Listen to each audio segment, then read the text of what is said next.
Perkenalkan, nama saya Naya Maulidia dengan NIM 2024101101011091. Di sini saya akan menjelaskan tentang deskripsi kasus pembunuhan yang dilakukan oleh Go Andre terhadap Lindyawati. 1. Identitas para pihak dan latar belakang. Korban, Lindyawati, usia 55 tahun, seorang perempuan parubaya yang tinggal di wilayah Surabaya. Terdakwa atau pelaku, Go Andre Surya, usia sekitar 51 tahun. Kekasih korban selama sekitar 2 tahun. Hubungan mereka bukan suami istri secara resmi, melainkan memiliki hubungan asmara atau pasangan kumpul kebo. Waktu dan tempat kejadian. Tanggal kejadian Minggu 17 November 2024. Lokasi rumah di Jalan Ngaglik, Gang 2, Kecamatan Genteng, Kota Surabaya. 3. Kronologi kejadian. Pemicu permasalahan. Masalah timbul antara Lindyawati dan Go Andre terkait perhiasan emas milik korban yang telah digadaikan atas nama terdakwa.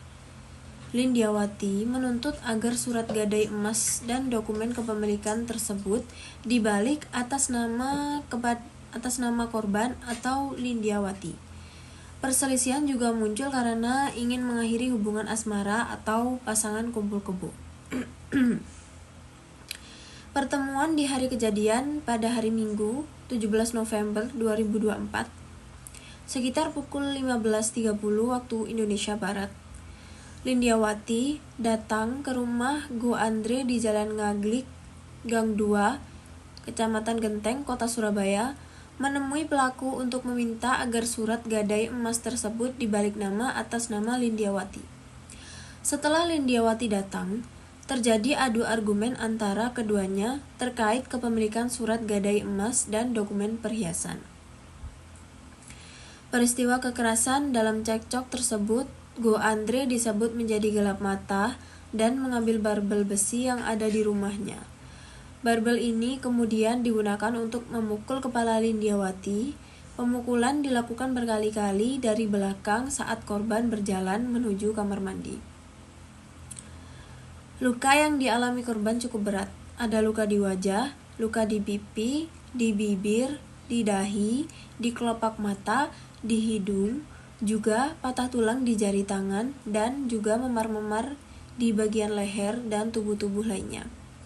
Setelah kejadian, pelaku dilaporkan sempat menelpon anak korban dan mengatakan bahwa ibu korban terjatuh, serta menyuruh anaknya memanggil ambulans. Penemuan mayat dan penyelidikan. Korban ditemukan tewas bersimbah darah di depan kamar mandi rumah terdakwa. Polisi segera memeriksa TKP, mengambil keterangan saksi, melakukan visum atau pemeriksaan forensik, meneliti jejak, dan menetapkan Go Andre sebagai tersangka. 4. Motif, harta atau perhiasan. Unsur utama yaitu surat gadai resmi emas milik korban yang atas namanya digadaikan atas nama pelaku atau Go Andre. Kemudian, korban atau Lindyawati minta kepemilikan dikembalikan atau dibalik nama atas nama Lindyawati. Hubungan pribadi atau asmara. Terdakwa dan korban memiliki hubungan asmara yang tidak diakui secara resmi. Hubungan tersebut juga memicu emosi dan konflik. 5. Tuntutan dan dakwaan. Jaksa Penuntut Umum atau JPU Surabaya menuntut Go Andre Surya dengan pasal 338 KUHP pembunuhan biasa, bukan pembunuhan berencana atau pasal 340 KUHP, setelah mempertimbangkan bukti. Awalnya, terdakwa juga didakwa dengan pasal 340 KUHP atau pembunuhan berencana sebagai dakwaan primer, subsidiar pasal 338 KUHP, dan juga lebih subsidi pasal 351 ayat 3 KUHP disebut-sebut dalam dakwaan. Sidang dan vonis. 6. Sidang dan vonis. Sidang perdana dakwaan berlangsung sekitar 5 Mei 2025. Dalam sidang tersebut, JPU membacakan dakwaan bahwa Go Andre dengan sengaja dan dengan rencana terlebih dahulu melakukan tindakan pemukulan menggunakan barbel seberat kurang lebih 5 kg. pada 1 Agustus 2025, JPU menuntut pidana penjara selama 15 tahun terhadap terdakwa atau Go Andre. Kemudian, pada 22 Agustus 2025, Pengadilan Negeri atau PN Surabaya memvonis Go Andre Surya 15 tahun penjara atas tindak pidana pembunuhan biasa pasal 338 KUHP. Hukuman tersebut sudah dikurangi dengan masa tahanan yang telah dijalani terdakwa. Majelis Hakim yang memimpin adalah Ketua Majelis Alex Adam Faizal. 7. Penilaian hukum atau analisis unsur-unsur. 1. Unsur objektif. Ada perbuatan yang menghilangkan nyawa orang lain, pemukulan yang menyebabkan korban meninggal, tindakan kekerasan, penggunaan barbel sebagai benda tumpul, pemukulan berkali-kali. Lokasi dan kejadian tindakan. Dilakukan di dalam rumah Go Andre Surya, korban dalam posisi rentan. Unsur subjektif. Adanya niat jahat atau dolus. Terdakwa gelap mata karena emosi dan dendam atas perlakuan korban terkait masalah uang atau harta. Apakah ada rencana terlebih dahulu atau dolus eventualis atau dolus direct perencanaan? Pengadilan menyatakan bahwa unsur rencana belum terbukti secara sah dan meyakinkan, sehingga dakwaan pembunuhan berencana pasal 340 ditolak dan terdakwa dijerat pasal subsidi 338. Berat ringannya dakwaan.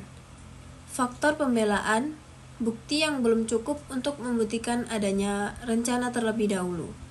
Perencanaan, kesiapan alat, dan kesadaran pelaku terhadap akibat perbuatan hakim. Mempertimbangkan semua itu dalam menghukum. Pertimbangan Majelis Hakim. Majelis Hakim menilai bahwa meskipun ada bukti bahwa Go Andre mengambil barbel dan memukul Indiawati, bukti-bukti terkait rencana terlebih dahulu tidak cukup kuat untuk memenuhi unsur pembunuhan berencana pasal 340 KUHP. Karena itu, vonisnya adalah berdasarkan pembunuhan biasa pasal 338 KUHP, bukan pasal 340 KUHP. Selain itu, Majelis Hakim mempertimbangkan keadaan-keadaan yang memberatkan dan meringankan, antara lain bahwa korban dan pelaku mempunyai hubungan pribadi.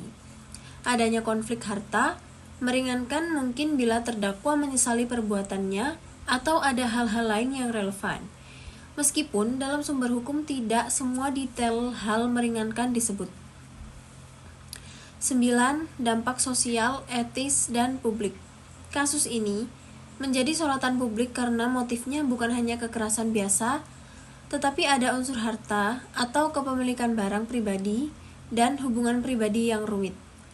Juga munculnya perdebatan mengenai legalitas dan moralitas dari hubungan kumpul kebo di mata masyarakat dan bagaimana hal tersebut mempengaruhi persepsi publik terhadap keadilan. Masyarakat memperhatikan bagaimana penyelidikan dilakukan, apakah cukup tepat, apakah cukup cepat, apakah forensik diterapkan dengan benar, apakah saksi-saksi cukup kuat, apakah ada unsur tekanan publik yang mempengaruhi proses peradilan.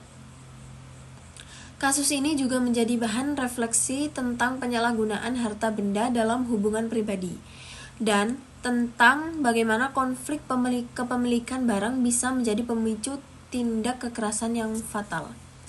10. Kesimpulan. Go Andre Surya dinyatakan bersalah melakukan pembunuhan biasa pasal 338 KUHP, bukan pembunuhan berencana pasal 340 KUHP.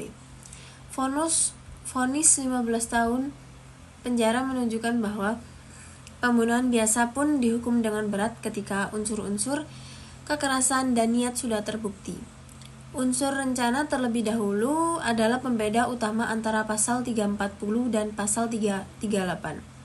Dalam kasus ini, unsur tersebut dianggap kurang terbukti sehingga dakwaan primer dibatalkan oleh hakim.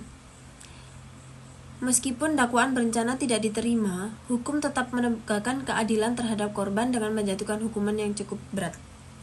Cukup sekian dari saya. Wassalamualaikum warahmatullahi wabarakatuh.